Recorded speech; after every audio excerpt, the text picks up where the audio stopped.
Hi guys, ఈ రోజు మనం హాలీవుడ్ సినిమా చూద్దాం. ఇది డిటెక్టివ్ థ్రిల్లర్ మూవీ. ఒక సీరియల్ కిల్లర్ 41 హత్యలు చేశాడు. అతడు బోన్ ఫేస్ అంటే ఎముకల ముఖం మాస్క్ పెట్టుకుని హత్యలు చేస్తుంటాడు. ఒక రోజు హత్య చేసి జనంలో జనంగా ఒక హోటల్లో దూరాడని పోలీసులకు డౌట్.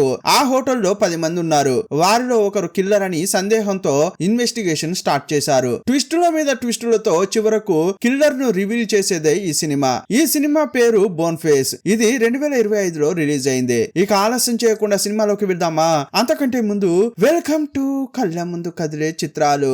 ఎండాకాలం వచ్చిందంటే అక్కడక్కడ క్యాంపింగ్ సైట్లు నడుపుతుంటారు. గవర్నమెంట్ స్పాన్సర్స్ చేస్తుంది. అందులోకి వాలంటీర్ గా వచ్చే యువతతో ఓనర్లు క్యాంపింగ్ నడుపుతారు. మేరీ గోల్డ్ అనే క్యాంపింగ్ సైట్ లో వాలంటీర్ గా ఉన్న అమ్మాయి అర్జెంట్ పని ఉందని పిలవడంతో రాత్రి క్యాంపింగ్ సైట్ కు వచ్చింది. సార్, ఈ రోజుతో క్యాంపింగ్ ముగియబోతోంది కదా, రేపు నేను ఇంటికి వెళ్ళబోతున్నా, అర్ధరాత్రి ఎందుకు పిలిచారని ఆమె అరిచింది. చిన్న పని అయితే నేనే చేసుకునేవాణ్ణి కదమ్మా, అక్కడ ఏదో డెడ్ బాడీ ఉన్నట్లు చెబుతున్నారమ్మా, దాన్ని అలాగే వదలలేం కదా, 2 నిమిషాలు సెర్చ్ చేసి డెడ్ బాడీ ఉంటే పోలీసులకు కాల్ చేసి చెప్దాం, అంతటితో మన పని అయిపోతుంది అని పిలిచిన వ్యక్తి అన్నాడు. వారిద్దరూ ఒక బిల్డింగ్ దగ్గరకు వెళ్తున్నారు. వెళ్తుంటే ఆ అమ్మాయికి చాలా భయం వేస్తోంది. ఎందుకంటే ఈ అమ్మాయి ఫ్రెండ్ ఈ బిల్డింగ్ గురించి ఏదేదో చెప్పి చాలా భయపెట్టింది. అక్కడకు వెళ్ళగానే నేను లోపలకు రాను బాబోయ్ అని ఆ అమ్మాయి అంది. అప్పుడు ఆమెతో వచ్చిన వాడు ట్విస్ట్ ఇచ్చాడు. ఇంతసేపు బాగానే మాట్లాడాడు. సడన్ గా విలన్ లాగా ముఖం పెట్టి నువ్వు ఇప్పుడు నాతో వస్తున్నావు, నీకు వేరే ఆప్షనే లేదు అని భయపెట్టి లోపలికి తీసుకెళ్తున్నాడు. ఇక అయిపోయిందిరా నా పని అని ఆమె భయపడుతోంది. కానీ లోపలకు వెళ్ళాక ఆమెకు సర్ప్రైజ్ ఇచ్చారు. కొంచెం సేపటి క్రితం ఆమె ఏం చెప్పింది? ఈ రోజుతో నా డ్యూటీ అయిపోతోంది, నేను ఇంటికి వెళ్ళబోతున్నా అంది కదా. అందువల్ల ఇంటికి వెళ్తున్న ఈమెకు సర్ప్రైజ్ గా పార్టీ ఇవ్వాలని అంతా అనుకున్నారు. అందుకోసం ఇంత హంగామా సృష్టించారు. ఇక పార్టీ అయిపోయిన తర్వాత భయపడిన ఆ అమ్మాయి ఇంకో అమ్మాయితో క్యాజువల్ గా మాట్లాడుతోంది. ఏమే, నాకు ఈ బిల్డింగ్ లో సర్ప్రైజ్ ఇవ్వాలని అనుకున్నారు, అందుకోసం ఏర్పాట్లు చేసేటప్పుడు నేను చూడకూడదు అనుకున్నారు. అందుకోసమే బోన్ ఫేస్ అని ఒక సీరియల్ కిల్లర్ ఉన్నాడు. క్యాంపింగ్ లో పనిచేసే ఆ అమ్మాయిలు అబ్బాయిలను వాడు చంపేస్తున్నాడని, నువ్వు ఎందుకైనా సేఫ్ గా ఉండని నాకు ఎంతో భయం కలిగించేలా మాట్లాడావు, ఇదంతా అబద్ధమే కదా అని ఆ అమ్మాయి అంది. అప్పుడు ఆ అమ్మాయి ఏమంటుందంటే, నువ్వు ఈ బిల్డింగ్ వైపు రాకూడదని మేము చెప్పింది నిజమే, కానీ నేను చెప్పిన స్టోరీ అంతా కూడా నిజమే. బోన్ ఫేస్ అనే కిల్లర్ ఒకడున్నాడు, ఆల్రెడీ వాడు చాలా మందిని చంపాడు కూడా. వాడి గురించి నేను డీటెయిల్డ్ గా చెప్పాననుకో గజ గజ వణికిపోతావు. నువ్వు రేపు ఊరికి వెళ్ళబోతున్నావు, ఈ కథ అంతా నీకెందుకులే, పడుకో, ఇక రేపు మాట్లాడుకుందాం అని అన్నారు. రాత్రి అంతా అక్కడే పడుకున్నారు. మిడ్ నైట్ కాగానే సడన్ గా ఒకడొచ్చాడు. వాడి ముఖానికి బోన్ ఫేస్ ఉంది, చేతిలో కత్తి ఉంది, చేతులకు పెద్ద గ్లౌజులు వేసుకున్నాడు. వాణ్ణి చూస్తేనే ఉచ్చపడేలా ఉంది. సడన్ గా వచ్చి అక్కడ పడుకున్న వాళ్ళను అతి కిరాతకంగా చంపేశాడు. ఒక అమ్మాయికి పార్టీ ఇచ్చారు కదా, ఆమె మాత్రం భయపడి బయటకు పరిగెత్తుకుంటూ వచ్చింది. వాడు వదలలేదే, ఆమెను వెంబడిస్తూ వచ్చాడు. ఇక ఆమెను చంపుదామని అనుకుంటున్నాడు. అప్పుడు ఆమె బతిమిలాడుకుంటోంది, రే రే ఎందుకురా నన్ను చంపుతున్నావు, నీకు ఏం పాపం చేశాన్రా, నన్ను వదిలిపెట్టరా అని బతిమిలాడుతోంది. కానీ వాడు అస్సలు వినలేదే, ఆమెను కూడా చంపేశాడు. ఇది ఒక చిన్న ఊరు. సంఘటన స్థలానికి పోలీసులు వచ్చారు. వీళ్ళే ఈ సినిమా హీరో హీరోయిన్. వీళ్ళని ఇక్కడికి రప్పించింది ఈ క్యాంపింగ్ సైట్ యొక్క ఓనర్. రాత్రి అందులో పనిచేసే వాళ్ళంతా పార్టీ చేసుకుంటామని చెప్పారు కదా, ఆ పార్టీ బాగానే జరుగుతుందా లేదా అని చూడ్డానికి ఓనర్ వచ్చారు. అక్కడికి వచ్చి చూస్తే వాళ్ళంతా డెడ్ బాడీస్ గా పడి ఉన్నారు. వెంటనే పోలీసులకు కాల్ చేసి చెప్పారు. ఆ డెడ్ బాడీలను చూసిన హీరో హీరోయిన్, ఇంతకు ముందు 2 క్యాంపింగ్ సైట్లలో మాస్ మర్డర్ జరిగాయే, ఇవి అచ్చం అలాగే ఉన్నాయి. అయితే బోన్ ఫేసే ఈ హత్యలు కూడా చేశాడా? కొన్నాళ్ళు వాడు కనిపించకుండా పోయాడే, మళ్ళీ వాడు తిరిగి వచ్చాడా? ఇక్కడ హత్యలు కొంచెం సేపటి క్రితమే జరిగినట్లు తెలుస్తోంది. బోన్ ఫేస్ అడవిలోకే వెళ్లి ఉంటాడు. నువ్వు అడవిలోకి వెళ్లి ఎవిడెన్స్ ఏదైనా దొరుకుతుందా చూడు, నేను స్టేట్ పోలీసులను రప్పిస్తా అని హీరో అన్నాడు. వెంటనే స్టేట్ పోలీసులకు సమాచారం ఇస్తున్నాడు. అదే టైంలో అడవిలోకి వెళ్లిన హీరోయిన్, ఏమండి త్వరగా రండి అని పిలిచింది. వెంటనే హీరో కూడా అక్కడికి వెళ్ళాడు. అక్కడ చూస్తే రక్తంతో తడిచిపోయిన చేయి చెట్టుకు పెడితే అలాగే అచ్చు పడుతుంది కదా, చేతి ముద్రలతో ఉన్న ఒక మరకను చూశారు. అయితే హీరో అనుకున్నట్లుగానే ఆ బోన్ ఫేస్ హత్యలు చేసి ఈ దారి గుండానే వెళ్ళాడు. అయితే వాడు చాలా దూరం వెళ్లే ఛాన్స్ లేదు, రామ్మా వెతుక్కుంటూ వెళ్దామని హీరో ముందుకు సాగుతున్నాడు. ఇంకా ముందుకు వెళ్తే అక్కడ చిన్న హోటల్ ఉంది. అది 24 అవర్స్ రన్ అవుతుంది. కిల్లర్ అందులోకి వెళ్లే దాక్కున్నాడేమోనని హీరోకు డౌట్. లోపలికి వెళ్లే ముందు బయట ఉన్న కస్టమర్స్ యొక్క వెహికల్స్ ను చెక్ చేశాడు. ఆ తర్వాత హీరో హీరోయిన్ లోపలికెళ్లారు. ఆ హోటల్లో పనిచేసే వాళ్ళతో సహా 10 మంది ఉన్నారు. ఫస్ట్ అందులో చూస్తే ఓనర్ ఉన్నాడు. ఆ తర్వాత అందులో పనిచేసే వెయిట్రెస్ ఉంది. చాలా రోజులుగా ఈ హోటల్ ను నడుపుతున్నారు. అందువల్ల హీరోకు వారికి పరిచయం ఉంది. లోపలికి వెళ్ళగానే హంతకుణ్ణి వెతుక్కుంటూ వచ్చానని హీరో చెప్పలేదు. నార్మల్ గా మాట్లాడుతున్నాడు. ఓనర్ తోని వెయిట్రెస్ తోని ఇక్కడ సందేహపడేలా ఎవరైనా ఇంతకు ముందు వచ్చారా అని అడిగాడు. ఈ ఇద్దరు కూడా పనిలో బిజీగా ఉండడం వల్ల ఎవరిని గమనించలేదు. ఇంతకీ నువ్వు ఎన్ని గంటలకు పనికి వచ్చావు అని హీరో వెయిట్రెస్ ను అడిగాడు. 4 గంటలకు బస్సులో వచ్చానని ఆమె చెప్పింది. అప్పుడు కస్టమర్ గా ఉన్న ఒక బామ్మ, నేను ఇక్కడికి 12 గంటలకు వచ్చానండి. నేను వచ్చినప్పుడు ఈ వెయిట్రెస్ మాత్రమే ఉంది అని ఆమె చెప్పింది. సంబంధమే లేకుండా పోలీసులు ఇక్కడికి వచ్చి విచారిస్తున్నారు కదా, అందువల్ల ఏం జరుగుతోందో ఎవరికి అర్థం కావట్లేదు. మీరు ఎవరినో వెతుక్కుంటూ వచ్చినట్లు అనిపిస్తోంది. అది ఎవరో చెబితే మాకు తెలిసింది మేము చెప్తాం కదా అంటున్నారు. హత్య చేసిన వాడు ఎలా వస్తాడు? చాలా వేగంగా భయభయంగా అటు ఇటు చూస్తూ వస్తాడు కదా. ఇదంతా హీరో అనుకుంటున్నాడు. అక్కడ ఒక తండ్రి కూతురు ఉన్నారు. హీరో వాళ్ళ దగ్గరికి వెళ్లి, ఎవరు మీరు, ఎన్ని గంటలకి ఇక్కడికి వచ్చారు అని అడిగాడు. సార్, మాది ఈ ఊరే కాదు, మేము ఒక ఊరుకు ట్రిప్ కు వెళ్లి ఇక్కడికి వచ్చాం. వచ్చే దారిలో కారు పంచర్ అయింది. హోటల్ కూడా సరైనది దొరకలేదు. అందువల్ల తినడానికి ఇక్కడికి వచ్చామని చెప్పాడు. అప్పుడు పక్కనున్న ఒక అమ్మాయి వాళ్ళు 12:30కు వచ్చారని చెప్పింది. అప్పుడు హీరో ఆమె దగ్గరికి వెళ్లి, నువ్వెవరు, ఎన్ని గంటలకు వచ్చావు అని అడిగాడు. ఆమె 9 గంటలకే వచ్చినట్లు చెప్పింది. 9 గంటలకు వచ్చింది, కానీ భోజనం ఆర్డర్ చేసింది మాత్రం 12 గంటలకు. ఆర్డర్ చేసిన భోజనాన్ని ఇచ్చింది వెయిట్రెస్. ఇక్కడ స్పెట్స్ పెట్టుకుని ఒక అతడు ఉన్నాడు. అతడు ఈ ఊరి థియేటర్ లో ప్రొజెక్టర్ పనిచేస్తుంటాడు. 9 గంటలకు వచ్చి 12 గంటలకు భోజనాన్ని ఆర్డర్ చేసింది కదా. అప్పుడు ఆమెను చూస్తున్న హీరో, 3 గంటల పాటు నువ్వేం చేసావమ్మా అని అడిగాడు. నేను ఫ్రీలాన్స్ ఫోటోగ్రాఫర్ నండి, ఒక మ్యాగజైన్ కోసం ఫోటోలు తీస్తాను. 9 గంటలకి ఇక్కడికి వచ్చాను. ఆ తర్వాత అడవిలోకి వెళ్ళాను. చాలా ఫోటోలు తీసుకుని వచ్చా అని చెప్పింది. అప్పుడు ఆ ఫోటోగ్రాఫర్ నుంచి కెమెరాను తీసుకున్న హీరో, ఇందులో ఏదైనా ఆధారం దొరుకుతుందా చెక్ చేయని హీరోయిన్ కి ఇచ్చాడు. ఆ తర్వాత అక్కడ కన్స్ట్రక్షన్ వర్కర్ ఉన్నాడు. పని ముగించుకుని కొంచెం సేపటి క్రితమే అతడు ఇక్కడికి వచ్చాడట. ఆ తర్వాత ఇద్దరు ఉన్నారు. వాళ్ళు చూస్తే రౌడీల్లాగే ఉన్నారు. ఒక ఆయనకు వయసు పెద్దది, ఇంకొక ఆయనకు వయసు చిన్నది. ఆ పెద్ద ఆయన చిన్నోడి దగ్గరికి వెళ్లి, మీరెప్పుడు వచ్చారు అని హీరో విచారించాడు. గంట సేపటి నుంచి ఇక్కడే ఉన్నట్లు వాళ్ళు చెప్పారు. అప్పుడు హీరోయిన్ ఒక విషయం గుర్తించింది. ఫోటోగ్రాఫర్ అడవిలోకి వెళ్లి ఫోటోలు తీసినట్లు చెప్పింది కదా. ఆ కెమెరాను తీసుకుని హీరోయిన్ చెక్ చేసింది. ఒక ఫోటోలో ఆ కిల్లర్ యొక్క మాస్క్ వేసుకున్న ఫోటో కనిపించింది. ఇక ఈ ఫోటో ద్వారా బోన్ ఫేస్ కిల్లర్ ఇటువైపే వచ్చాడని హీరోకు కన్ఫర్మ్ అయింది. అందువల్ల అందరి దగ్గర నుంచే ఐడి కార్డ్ తీసుకోమని హీరోయిన్ కు చెప్పాడు. అతడు బయటకు వెళ్లి చెక్ చేస్తుంటే హోటల్ యొక్క డస్ట్ బిన్ దగ్గర మొత్తం రక్తమే పడి ఉంది. డస్ట్ బిన్ దగ్గర హీరో చెక్ చేస్తున్నాడు. ఇంకోవైపు అందరి దగ్గర ఐడీస్ తీసుకుంది హీరోయిన్. లేబర్ అనే అతడు ఉన్నాడు కదా, అతడు ఇప్పుడే కన్స్ట్రక్షన్ వర్క్ చేస్తున్నాడు. ఇంతకు ముందు మిలిటరీలో పనిచేశాడు. బయట ఉన్న అతని కారు పై కూడా మిలిటరీ అని రాసి ఉంది. అప్పుడే నీ వెనుక ఏదో కథ ఉందని నాకు అనిపించింది. మిలిటరీ మేనా నువ్వు అని ఆ పెద్దాయన అంటున్నాడు. అప్పుడు హీరో డస్ట్ బిన్ లో ఉన్న కవర్ తో పాటు లోపలికొచ్చాడు. కవర్ ను ఓపెన్ చేసి లోపల ఉన్న ఒక్కో వస్తువు తీసి కింద పెడుతున్నాడు. బోన్ మాన్ వేసుకున్న షూస్, కోటు, అతడు ఉపయోగించిన గొడ్డలి, మాస్క్ అని అన్ని అందులో ఉన్నాయి. ఈ ఊరికి చెందిన వారికి బోన్ మ్యాన్ అంటే ఎవరో తెలుసు, కానీ కూతురు తండ్రి వేరే ఊరు వాళ్ళు కదా, వాళ్లకు మాత్రం బోన్ మ్యాన్ అంటే ఎవరో తెలియట్లేదు. అతని గురించి తెలియదు అని కూతురు అంటుంటే అప్పుడు స్పెట్స్, ఏంటండి మీరు, వాడు తెలియదా మీకు? క్యాంపింగ్ నడిపే వాళ్లను అతడు హత్యలు చేస్తున్నాడు. ఇప్పటి వరకు 32 హత్యలు చేశాడు అని అతడు చెప్పాడు. అప్పుడు హీరో, 32 కాదు, ఇప్పుడు 41 అయ్యాయి అని హీరో కోపంగా చెప్పాడు. ఫస్ట్ ఒక క్యాంప్ లో 13 మందిని, ఆ తర్వాత ఇంకో క్యాంప్ లో 19 మందిని, చివరగా ఇప్పుడు మేరీ గోల్డ్ అనే ఒక క్యాంప్ ను చూసామే, అక్కడ 9 మందిని చంపాడు. మొత్తంగా చూస్తే 41 మందిని చంపాడు అని హీరో చెప్పాడు. మేరీ గోల్డ్ అనే క్యాంప్ పేరు చెప్పగానే ఆ కూతురు చాలా స్టన్ అయిపోయింది. ఎందుకమ్మా అలా ఫీల్ అవుతున్నావు అని అడుగుతుంటే, ఈమె కూడా మేరీ గోల్డ్ అనే క్యాంపెయిన్ లో పనిచేసింది. అక్కడ వాలంటీర్ గా ఉండేది. నాతో పాటు పనిచేసిన వాళ్ళను చంపేశారే అని ఆమె బాధపడుతోంది. నీ అదృష్టమమ్మా, నువ్వు కూడా అక్కడే ఉండి ఉంటే ఈ పాటికి నువ్వు కూడా చనిపోయేదానివి అని ఆ పెద్దాయన అన్నాడు. అదే క్యాంప్ లో రెస్టారెంట్ యొక్క ఓనర్ ఉన్నాడే, అతని కూతురు కూడా ఉండింది. నా కూతురు నీకు తెలుసా అమ్మా, తన పేరు ఆనా అని చెప్పాడు. కూతురు పేరు చెప్పినా కూడా ఆమెకు ఎవరో తెలియట్లేదు. అప్పుడు హీరో ఏమనుకుంటున్నాడంటే, కిల్లర్ యూజ్ చేసిన వస్తువులన్నీ కూడా ఈ హోటల్ యొక్క డస్ట్ బిన్ లో ఉన్నాయి. అయితే హత్యలు చేసిన కిల్లర్ ఇక్కడికి వచ్చి తాను వేసుకున్న డ్రెస్సులన్నిటిని ఆ డస్ట్ బిన్ లో వేశాడు. వేరే డ్రెస్ వేసుకుని ఈ హోటల్ కు వచ్చినట్లున్నాడు. ఆ కిల్లర్ ఇంకా ఈ హోటల్లోనే ఉన్నాడని హీరో నమ్ముతున్నాడు. హీరో చెబుతున్న దాన్ని ఎవరు కూడా నమ్మట్లేదు. కిల్లర్ ఇక్కడే ఉన్నాడని మీరు ఎలా కన్ఫర్మ్ గా చెప్పగలుగుతున్నారు? హోటల్ లోపల ఆ ఐటమ్స్ కనిపెట్టారు, హోటల్ బయటే కదా. వెళ్లేటప్పుడు డ్రెస్సును విప్పి అందులో వేసి అతని పాటున అతడు వెళ్లిపోయి ఉంటాడేమో, హోటల్ లోపలికి రాకుండా ఉండొచ్చు కదా అని కస్టమర్స్ అన్నారు. అప్పుడు హీరో, మీరు అనేదానికి అవకాశమే లేదు,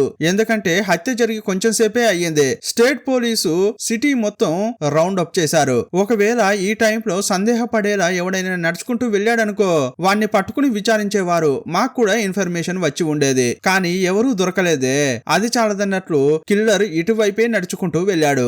రెస్టారెంట్ బయట ఉన్న డస్ట్ బిన్ లో అతని ఐటమ్స్ ఉన్నాయి. అలాగైతే కిల్లర్ ఏమీ తెలియనట్లు ఇక్కడే ఉన్నట్లు అర్థం కదా అంటున్నాడు. ఇకపై నేను ఏదైతే చెప్తానో మీరు అదే వినాలి. అంతకంటే ముందు ఏమా హీరోయిన్, మన కార్ను మేరీగోల్డ్ క్యాంప్ లోనే వదిలేసి వచ్చాం కదా, కిల్లర్ యొక్క ఐటమ్స్ అన్ని పట్టుకో, వీటిని తీసుకెళ్లి మన కార్ లో పెట్టి కారుతో పాటు ఇక్కడికి రా అని చెప్పాడు. అంతేకాదు స్టేట్ పోలీసులను కూడా వీళ్ళను విచారించడానికి ఇక్కడికి రమ్మని చెప్పన్నాడు. అప్పటి వరకు వీళ్ళను చూసుకుంటా నువ్వు వెళ్ళు అని పంపించాడు. తలుపులు మూసేసి, ఇదిగో చూడండి, స్టేట్ పోలీసులు వచ్చే వరకు నేను చెప్పినట్లు వినాలి అన్నాడు. ఇక్కడ నుంచి వెళ్లాలని ఎవ్వరూ అనుకోవద్దు. మీలో ఎవరి దగ్గరనైనా ఆయుధం ఉందనుకో, ఇప్పుడే అది నాకు ఇవ్వండి. మీలో పక్కనున్న వారికి కిల్లర్ గురించి తెలిసిందనుకో, ఎలాంటి భయం లేకుండా నాకు చెప్పొచ్చు. ఇక అంతా అర్థమైంది కదా, జాగ్రత్తగా ఉండండి అని అన్నాడు. బయటకు వెళ్లిన హీరోయిన్ కార్ డిక్కీలో కిల్లర్ యొక్క ఐటమ్స్ అన్ని పెట్టింది. కార్ తీసుకుని మళ్ళీ ఇక్కడికి వచ్చింది. ఇక లోపలికి వచ్చాక అమ్మాయిలను హీరోయిన్, అబ్బాయిలను హీరో చెక్ చేస్తున్నారు. అమ్మాయిల దగ్గర ఎలాంటి ఆయుధాలు లేవు. స్పెట్స్ ను హీరో చెక్ చేసేటప్పుడు అతని ప్యాకెట్ లో వీజింగ్ మిషన్ ఉంది. ఇతనికి అలర్జీ, అప్పుడప్పుడు శ్వాస అందదు, అందువల్ల దాన్ని ఉపయోగిస్తాడు. ఆ తర్వాత లేబర్ ను చెక్ చేస్తే అతని షూలో కత్తిని దాచిపెట్టాడు.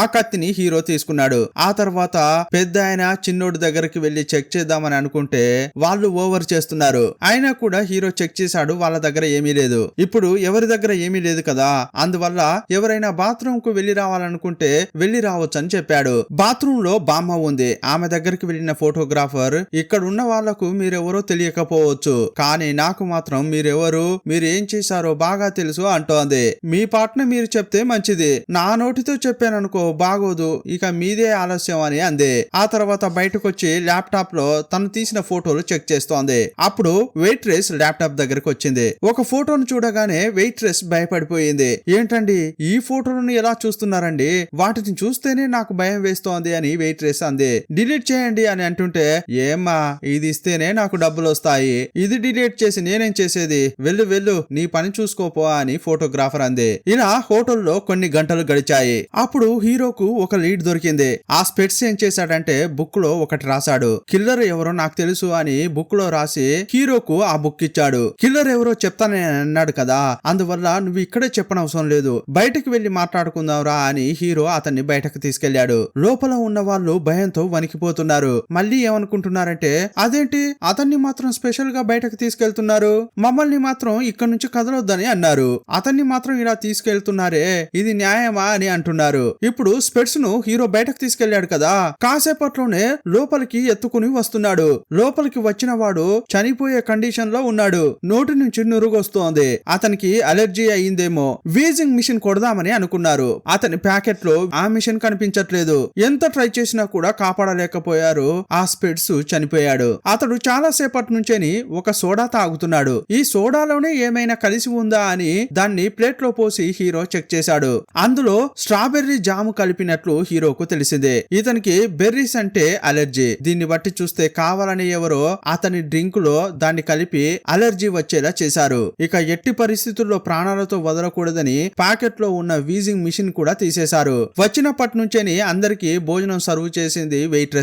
అయితే ఇదంతా ఆమెనే చేసి ఉంటుందని అంతా ఆమెపై నింద వేశారు. అప్పుడు ఆమె, ఇదిగో చూడండి, మీ అందరి టేబుళ్లపై కూడా స్ట్రాబెర్రీ జామ్ ఉంది, ఎవరికీ కనిపించకుండా మీలో ఎవరైనా ఒకరు అది తీసి అతని డ్రింక్ లో వేసి ఉండొచ్చు కదా అంది. అప్పుడు హీరో, ఇప్పుడే ఏమీ నిర్ణయం తీసుకోలేం, మొదట డెడ్ బాడీని బాత్రూమ్ లో పెడదాం, ఆ తర్వాత విచారిద్దాం అనుకున్నాడు. బాడీని తీసుకెళ్లి బాత్రూమ్ లో పెట్టాడు. అంతకుణ్ణి వెతుక్కుంటూ వస్తే ఇక్కడ ఒక హత్య జరిగింది. ఇప్పుడు దీనంతటికి బాధ్యత హీరోనే వహించాల్సి ఉంది. రే కిల్లర్, పోలీసులు ఉన్నప్పుడే హత్య చేశావు కదా, ఇక చూసుకుంటారా నీ సంగతి, తెల్లారే వరకు ఇక్కడ ఎలాంటి ఘోరం జరగకుండా హంతకుణ్ణి కనిపెడతా అని హీరో సవాల్ వదిలాడు. ఇప్పుడు ఇప్పుడు మీ అందరూ మీ బ్యాక్గ్రౌండ్ ను చెప్పాలి, ఏ ఒక్క విషయము దాచకూడదు అన్నాడు. మొదట లేబర్ దగ్గరికి వెళ్ళాడు. ఏయ్యా, నువ్వు మిలిటరీలో పనిచేసినట్టు చెప్పావు కదా, నువ్వు చాలా వార్లలో పాల్గొని ఉంటావు, చాలా మందిని చంపే ఉంటావు, కానీ మిలిటరీ ఉద్యోగం వదిలేసిన తర్వాత లేబర్ గా ఎందుకు పనిచేస్తున్నావు అని హీరో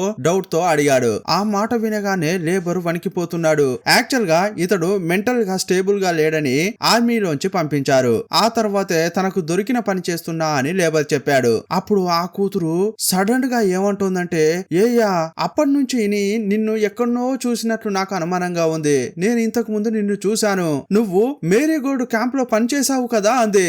చివరగా మేరీగోల్డ్ క్యాంప్ లో కిల్లర్ హత్యలు చేశాడు కదా, అందులో ఈ కూతురు కూడా నేను పనిచేశానని చెప్పింది. ఈ లేబర్ కూడా అదే క్యాంప్ లో మెయింటెనెన్స్ మెన్ గా పనిచేశాడు. అతడు ఒక అమ్మాయిని అత్యాచారం చేయడానికి ప్రయత్నించాడని చెప్పి డ్యూటీలోంచి తీసేశారు. ఆ కూతురు ఈ విషయం చెప్పగానే లేదు లేదు అని లేబర్ అంటున్నాడు. యాక్చువల్ గా ఏం జరిగిందో నీకు తెలుసా, నేనేమీ చేయలేదమ్మా, నేను ఒక ఆమెను అత్యాచారం చేయబోయానని అరిచింది కదా, బాత్రూమ్ లో పనిచేస్తున్న నా దగ్గరికి వచ్చి అప్రోచ్ అయిందే ఆ అమ్మాయి. నేను కుదరదని చెబితే రేపు ఈ విషయం బయటకు తెలిస్తే ఆ అమ్మాయి పరువు పోతుందని నాకంటే ముందే ఆ అమ్మాయి అరిచింది. నేనే ఆమెను అత్యాచారం చేయబోయానని డ్రామా ఆడింది, దాన్ని మీరు నమ్మారు. ఆమె పేరేంటి, మ్యాండీ హిల్లే కదా, ఆమె కేడీలకే కేడీ, నేను చేసిన దాంట్లో ఎలాంటి తప్పు లేదు అని ఈ లేబర్ చెప్పాడు. అప్పుడు హీరో అనుకుంటున్నాడంటే ఇదంతా ఓకే, ఒక క్యాంప్ లో అత్యాచారం జరిగిందన్న రూమరు వచ్చింది, మరి దీని గురించి ఓనర్ పోలీసులకు ఎందుకు కంప్లైంట్ చేయలేదు అని హీరో ఆలోచిస్తున్నాడు.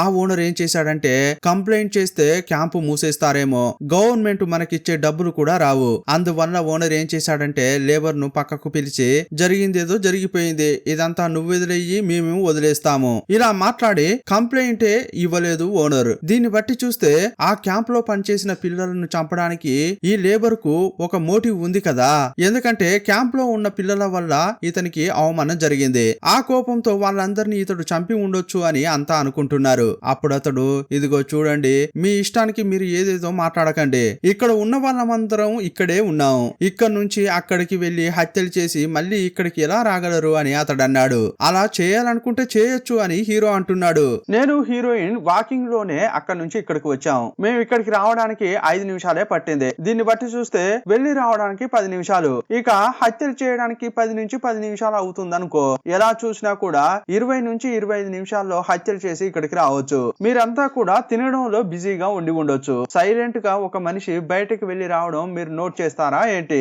ఇలా వీరంతా అనుకుంటున్న క్రమంలో ఫోటోగ్రాఫర్ పై అనుమానం వచ్చింది. ఏమా, నువ్వు 9 నుంచి 12 గంటల వరకు ఇక్కడే ఉన్నానని చెప్పావు కదా, దీన్ని బట్టి చూస్తే నువ్వు ఎప్పుడు ఇక్కడ ఉన్నావు, ఎప్పుడు బయటకు వెళ్ళావు అనేది ఎవరికీ తెలియదు, మధ్యలో ఫోటోలు తీయడానికి అడవికి వెళ్ళానని వేరే చెప్పావు, ఈ గ్యాప్ లో నువ్వే ఎందుకు హత్యలు చేసి ఉండకూడదు అని హీరో అన్నాడు. నేనెందుకండి వాళ్ళను హత్య చేస్తాను అని ఆమె అంది. అప్పుడు వెయిట్రెస్ ఏమంటోందంటే, నువ్వే ఒక ఫోటోను చూపించి ఆ ఫోటో ద్వారా డబ్బులు వస్తున్నాయని చెప్పావు కదా, కొంచెం సేపటి క్రితం జరిగింది ఇప్పుడు చెప్పింది. ఫోటోగ్రాఫర్ కు డబ్బు అనేది ముఖ్యం, కిల్లర్ ఏమో తప్పించుకుని పారిపోతున్నాడు, అక్కడికి వేరే రిపోర్టర్స్ వచ్చి ఫోటోలు తీసి అది పబ్లిష్ చేయడం కంటే ముందు ఈమెనే హత్యలు చేసి ఆ హత్యలను ఈమెనే ఫోటోలు తీసి వాటిని మ్యాగజైన్లకు అమ్మితే డబ్బు చాలా వస్తుంది కదా, అందువల్ల డబ్బు కోసం ఈ హత్యలను నువ్వే చేసి ఉండొచ్చు కదా అని హీరో అన్నాడు. ఈ మాటలు విని పక్కనే ఉన్న బామ్మ నవ్వుతోంది. అప్పుడు ఆమెను చూస్తున్న ఫోటోగ్రాఫర్, ఏంటే నువ్వు మంచిదానిలాగా నవ్వుతున్నావా, ఆల్రెడీ హత్య చేసి కోర్టు వరకు వెళ్లి వచ్చావు, నువ్వు ఆల్రెడీ హత్య చేసిన దానివి ఇప్పుడు కూడా హత్యలు చేయవని నమ్మకం ఏంటి అంది. అప్పుడు బామ్మ ఏం చేసింది అని అంతా అడుగుతున్నారు. అప్పుడు ఆమె, మీరు అనుకున్నట్లు అది అంత పెద్ద కేసేం కాదయ్యా, అది చిన్న విషయం, నాకు ఒక బాయ్ ఫ్రెండ్ ఉండేవాడు, అతడు ధనవంతుడు, వాడికి 100 కోట్ల ఆస్తి ఉంది, ఎక్కడికి వెళ్ళినా కూడా మేమిద్దరం కలిసే వెళ్లే వాళ్ళం. ఒక రోజు నాకు ఒంట్లో బాగాలేదని అతడు ఒంటరిగా కారు తీసుకుని వెళ్ళాడు, కారుకు బ్రేక్స్ పడకపోవడం వల్ల యాక్సిడెంట్ లో అతడు చనిపోయాడు. వెంటనే అందరూ డబ్బు కాసపడి నేనే అతన్ని చంపానని మాట్లాడుకోసాగారు. ఇలాంటి క్రమంలోనే అతని డబ్బంతా తీసుకుని ఇంకొక అతన్ని ప్రేమించి పెళ్లి చేసుకున్నాను. ఇక వీడు మొదటి వాడి కంటే కూడా డబ్బున్నవాడు, అతని దగ్గర 500 కోట్ల ఆస్తి ఉంది, ఆల్రెడీ అతనికి హార్ట్ లో ప్రాబ్లం ఉంది, అయినా కూడా అతన్ని నేను ప్రేమించి పెళ్లి చేసుకున్నాను. ఆల్రెడీ హార్ట్ ప్రాబ్లం ఉండడం వల్ల అతడు చనిపోయాడు, కానీ ఆ నింద కూడా నా పైనే వేశారు. ఇప్పుడు మీరే న్యాయం చెప్పండి, వాళ్ళను నేను చంపినట్లా, వాళ్ళను చంపని దాన్ని వీళ్ళని ఎలా చంపుతాను అంటోంది. సరే సరే, నువ్వు గమ్మునుండు అని బామ్మను హీరో ఆపేశాడు. అప్పుడు ఆ పెద్ద ఆయన ఆ కూతుర్ను చూస్తూ, ఏమ్మా ఏంటి నువ్వు సైలెంట్ గా ఉన్నావు? ఎవడికి వాడు కొట్టుకుని చేస్తాడు, కిల్లర్ అయినా నేను మాత్రం సైలెంట్ గా ఉంటానని అనుకుంటున్నావా? మీ నాన్న నువ్వే బోన్ ఫేస్ కిల్లర్ అయి ఎందుకు ఉండకూడదు అని అతడు అన్నాడు. ఆల్రెడీ మీ కూతురు వాలంటీర్ గా ఉంది. అక్కడ ఆమెకు ఎవరితోనో గొడవ అయితే మీ కూతురు మీరు కలిసే ప్రతీకారం తీర్చుకోవడానికి ఎందుకు హత్యలు చేసి ఉండకూడదు అని ఆ పెద్ద ఆయన అన్నాడు. కరెక్టే కదా, మీరు మీ కూతురు ట్రిప్ కు వెళ్లి వస్తున్నట్లు చెప్పారు. ఏ రూట్ కు వెళ్లి ఏ రూట్ గుండా వచ్చారో కొంచెం చెప్తారా అని హీరో అడిగాడు. నేను హైవే గుండా వెళ్లి వచ్చా అని ఆ కూతురు చెప్తోంది. ఇందులో ట్విస్ట్ ఏంటంటే ఇంతకు ముందు 2 క్యాంపింగ్ లో హత్యలు జరిగాయి కదా, ఆ 2 క్యాంపింగ్ సైట్స్ కూడా ఆ రూట్ లోనే ఉన్నాయి. అలాగైతే ఆ హంతకురాలివి నువ్వేనా అని అంతా ఆ కూతురుపై సందేహపడుతున్నారు. ఇదంతా నీ వల్లేరా, నీ వల్లే నాపై అందరికి అనుమానం వచ్చిందని ఆ కూతురు పెద్ద ఆయనపై ఉరుకుతోంది. అప్పుడు ఆమెను ఆపడానికి హీరో వెళ్ళాడు. ఇదే టైంలో సడన్ గా ఆ పెద్దోడు చిన్నోడు ఇద్దరు కలిసి హీరో హీరోయిన్లపై అటాక్ చేశారు. వీళ్ళ దగ్గర తుపాకీ ఉండడం వల్ల భయపడి వెనక్కి వెళ్లారు. అప్పుడు ఆ పెద్ద ఆయన కడుపులో కొట్టడం వల్ల అతడు కక్కాడు. అందులో చూస్తే మత్తు పదార్థాలు ఉన్నాయి. ఆ తర్వాత హీరో చిన్నోడి కడుపులో కూడా గుద్దాడు. వాడు వామిటింగ్ చేసుకుంటే అందులో కూడా డ్రగ్స్ టాబ్లెట్ ఉంది. చివరకు తెలిసింది ఏంటంటే వీళ్ళు డ్రగ్స్ సప్లై చేసే వాళ్ళు. అది కనిపెట్టకూడదనే మొదటి నుంచేని ఇప్పటి వరకు పోలీసులకు వీళ్ళు సహకరించట్లేదు. ఇలాంటి క్రమంలోనే స్టేషన్ నుంచి హీరోకు కాల్ వచ్చింది. ఇక్కడ ఉన్న వాళ్ళలో ఒకరి బ్యాక్గ్రౌండ్ గురించి విచారించమని హీరో చెప్పాడు. అది కనిపెట్టి వాళ్ళు చెప్పారు. అప్పుడు హీరో ఒక ట్విస్ట్ ఇస్తున్నాడు. సరేనండి, నేను కిల్లర్ ను కనిపెట్టాను, కిల్లర్ నా కస్టడీలోనే ఉన్నాడు అని హీరో అంటున్నాడు. ఇప్పుడు ఒక్కొక్కరి ముఖాన్ని చూస్తూ హీరో నడుచుకుంటూ వెళ్తున్నాడు. అప్పుడు చివరగా తుపాకీ తీసి రెస్టారెంట్ ఓనర్ తలకు పెట్టాడు. ఏమయ్యా బోన్ ఫేస్, వెళ్దామా స్టేషన్ కు అన్నాడు. ఏంట్రా ఇతడే బోన్ ఫేస్ అని ఎలా కనిపెట్టాడు అని అనిపిస్తుంటుంది. అప్పుడు లేడీ కాప్ వివరంగా చెప్తోంది. హీరో బోన్ ఫేస్ గురించి విచారించమని చెప్పాడు. అలా విచారించినప్పుడు కొన్ని వివరాలు తెలిసాయి. బోన్ ఫేస్ కు ఆల్రెడీ పెళ్లయ్యి విడాకులు కూడా అయ్యాయి. అతనికి ఒక కూతురు ఉంది. ఆమె మేరీ గోల్డ్ అనే సైట్ లో వాలంటీర్ గా ఉంది. అదే సైట్ లో మెయింటెనెన్స్ గా పనిచేసిన ఈ లేబర్ ఒక అమ్మాయిని అత్యాచారం చేయడానికి ప్రయత్నించాడని విషయం బయటకు వచ్చింది కదా.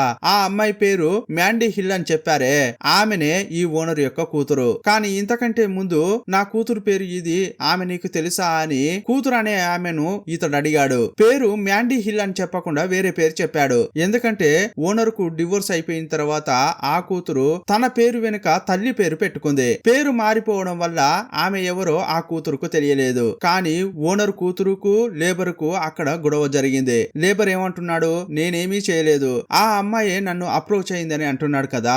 సంఘటన జరిగినప్పుడే ఓనర్ తన కూతురు దగ్గరకు వెళ్లి అసలు ఏం జరిగిందని విచారించాడు. అప్పుడు ఆమె లేదు డాడీ, అతడే నాతో తప్పుగా నడుచుకోవడానికి ప్రయత్నించాడని చెప్పింది. అప్పుడు ఓనర్ కు బాగా కోపం వచ్చింది. తన కూతురు దగ్గర తప్పుగా ప్రవర్తించిన వాడిని చంపాలని ఓనర్ అనుకున్నాడు. డైరెక్ట్ గా వెళ్లి ఓనర్ చంపితే కేసు అవుతుంది, అతన్ని జైల్లో వేస్తారు. కేసు కాకూడదు, అదే టైంలో లేబర్ కూడా చావాలి. అందుకోసం ఓనర్ క్రియేట్ చేసిన వ్యక్తే బోన్ మ్యాన్. బోన్ మ్యాన్ అనే క్యారెక్టర్ ను రూపొందించింది ఇతడే. అంతకంటే ముందే 2 సైట్లలో వ్యక్తులను చంపేశాడు. లేబర్ ను చంపడం కోసం టైం చూస్తున్నాడు. ఈ రోజు రాత్రి ఓనర్ రెస్టారెంట్ కు లేబర్ వచ్చాడు. ఇక మంచి టైం దొరికిందిరా అనుకున్నాడు. లేబర్ హోటల్లో కూర్చున్నప్పుడు గాలి కోసం ఇతడు బయటకు వెళ్ళాడు. పక్కనున్న క్యాంపెయిన్ సైట్ కు వెళ్లి అక్కడున్న పిల్లల్ని చంపాడు. ఆ తర్వాత ఇక్కడికి వచ్చాడు. ఇక లేబర్ ను కూడా చంపి టైం దొరికినప్పుడు డెడ్ బాడీని తీసుకెళ్లి అక్కడ పడేయాలని అనుకున్నాడు. బోన్ మ్యాన్ ఈ హత్యలు చేశాడని నమ్మించాలని అనుకున్నాడు. కానీ మధ్యలో మేము వస్తామని మీరు ఊహించలేదు కదా అని హీరో అంటున్నాడు. మేము మొదట ఇక్కడికి వచ్చినప్పుడు బామ్మ ఏం చెప్పింది, నేను 12 గంటలకు హోటల్ కు వచ్చానండి, నేను వచ్చినప్పుడు వెయిట్రెస్ మాత్రమే ఇక్కడ పనిచేస్తోందని చెప్పింది. ఆ గ్యాప్ లోనే ఓనర్ బయటకు వెళ్లి హత్యలు చేసి వచ్చాడు. ఇప్పుడు అన్ని వివరంగా చెప్పారు. అప్పుడు వాళ్ళేమంటున్నారంటే అదంతా సరేనండి, కానీ మేము ఇక్కడ ఇంతమంది ఉన్నామే, కానీ ఓనర్ యొక్క బ్యాక్గ్రౌండ్ మాత్రమే విచారించాలని మీకు ఎందుకు అనిపించింది అని అడిగారు. ఏం చేసేదండి, నేను పోలీసును, అందరినీ సందేహంతోనే చూస్తాను. లోపలికి రాగానే నేను మిమ్మల్ని అందరినీ నోట్ చేశాను, కానీ ఓనర్ మాత్రం మమ్మల్ని చూడగానే చెమటలు కక్కుతూ మాట్లాడాడు. ఇలా హీరో చెప్తుంటే అప్పుడే కిచెన్ సూట్ లోంచి రావడం వల్ల చెమటలు పట్టాయని ఓనర్ అంటున్నాడు. ఇదిగో చూడయ్యా, ఒక బర్గర్ చేయడానికి నువ్వు కిచెన్ లోకి వెళ్ళావు, అందుకే ఇన్ని చెమటలు పట్టాయా, ఎందుకయ్యా అలా నటిస్తున్నావు, సరే ఇది వదిలేయి, హత్యలు చేసి రావడం వల్ల నీ చేతికి రక్తం రక్తం అంటుకుంది. నువ్వు చేతులు కడుక్కుని ఒక క్లాత్ కు తుడుచుకున్నావు. మమ్మల్ని చూడగానే ఆ క్లాత్ ను విసిరేసావే. ఆ క్లాత్ ను కూడా మేము సేకరించాం. ఇలా హీరో చెప్తుంటే అతడేమంటున్నాడంటే చేతికి అంటుకున్న రక్తం మాంసాన్ని కట్ చేస్తున్నప్పుడు వచ్చిన రక్తం అని అన్నాడు. దీనికి కూడా ఓనర్ సర్ది చెప్పాడు. సరే సరే ఈ క్లాత్ ను ల్యాబ్ కు పంపిస్తే అది ఏం రక్తం అనేది తెలిసిపోతుంది కదా అని హీరో అన్నాడు. మరి ఇదంతా ఎందుకోసం చేశాడు? లేబర్ ను చంపడం కోసమే కదా. ఇప్పుడు లేబర్ అతని కళ్ళ ముందే ఉన్నాడు. ఇప్పుడు కాకపోతే అతన్ని ఎప్పుడు చంపలేడు. ఇక అతన్ని చంపాలని ఆ ఓనర్ చేతిలో కత్తి తీసుకున్నాడు. అప్పుడు లేబర్ కూడా ఒక గన్ తీశాడు. ఇతన్ని ఇంతకు ముందు ఎంత చెక్ చేసినా కూడా ఏమీ దొరకలేదు. కానీ ఇప్పుడు గన్ను ఎక్కడి నుంచి తీశాడో ఏమో. ఇతడేమో గన్ తీశాడు, అతడేమో కత్తి తీశాడు. కొంచెం సేపు సైలెంట్ గా ఉండ్రండ్రా అని హీరో ఎంత చెప్పినా కూడా వినట్లేదు. లేబర్ గన్ తీసి ఓనర్ ను షూట్ చేశాడు. ఇక వేరే దారి లేక హీరో ఆ లేబర్ ను షూట్ చేశాడు. ఆ ఇద్దరు కూడా స్పాట్ లోనే అవుట్.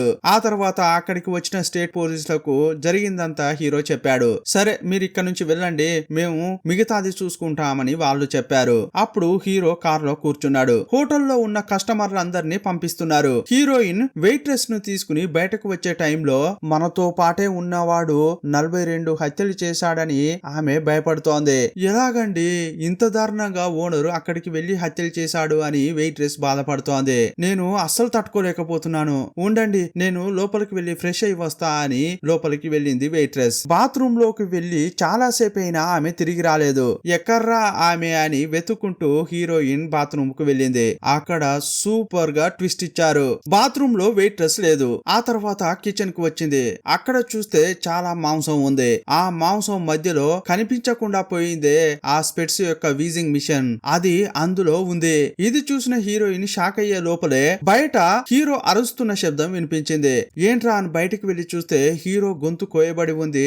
అతడు చావు బతుకుల్లో ఉన్నాడు. ఇంతకు ముందు డస్ట్ బిన్ లో దొరికిన కిల్లర్ యొక్క వస్తువులన్నిటిని కార్ డిక్కీలో పెట్టారు కదా, అందులో కిల్లర్ యొక్క మాస్క్ మాత్రం కనిపించట్లేదు. అప్పుడు తుపాకీతో హీరోయిన్ అడవిలోకి పరిగెత్తింది. నువ్వు ఇక్కడే ఉన్నావని నాకు బాగా తెలుసు, నీ అంతటా నువ్వే బయటకు రా. ఇన్ని హత్యలు చేశావంటే తప్పకుండా దానికంటూ ఒక కారణం ఉంటుంది. నేను నిన్నేమీ చేయను, ఆ కారణం మాత్రం తెలుసుకోవాలని అనుకుంటున్నా అని హీరోయిన్ అంది. బోన్ మ్యాన్ మొదటగా ఒక క్యాంపెయిన్ సైట్ లో దూరి 13 మంది పిల్లలను చంపాడు. ఆ దుర్ఘటన జరగడానికి ముందు ఆ క్యాంపింగ్ సైట్ లో వెయిట్రెస్ ఆమె తమ్ముడు వాలంటీర్ గా ఉన్నారు. అతని మానసిక స్థితి సరిగా ఉండదు, సరిగా మాట్లాడడు, సరిగ్గా ఏమీ చేయలేడు. క్యాంపింగ్ సైట్ లో ఉండే పిల్లలు అతన్ని గేలి చేసేవారు. అతడు తినే తిండిలో ఏదేదో కలిపేవారు, బెడ్ పై మూత్రం పోసేవారు. అంతటితో ఆగకుండా అడవిలోకి తీసుకెళ్లి డ్రెస్ విప్పి ఊరేసి చంపారు. ఇదంతా క్యాంపింగ్ ఓనర్ పట్టించుకోలేదు. ఈ విషయం బయటకు తెలిస్తే క్యాంపింగ్ సైట్ ను మూసేస్తారు,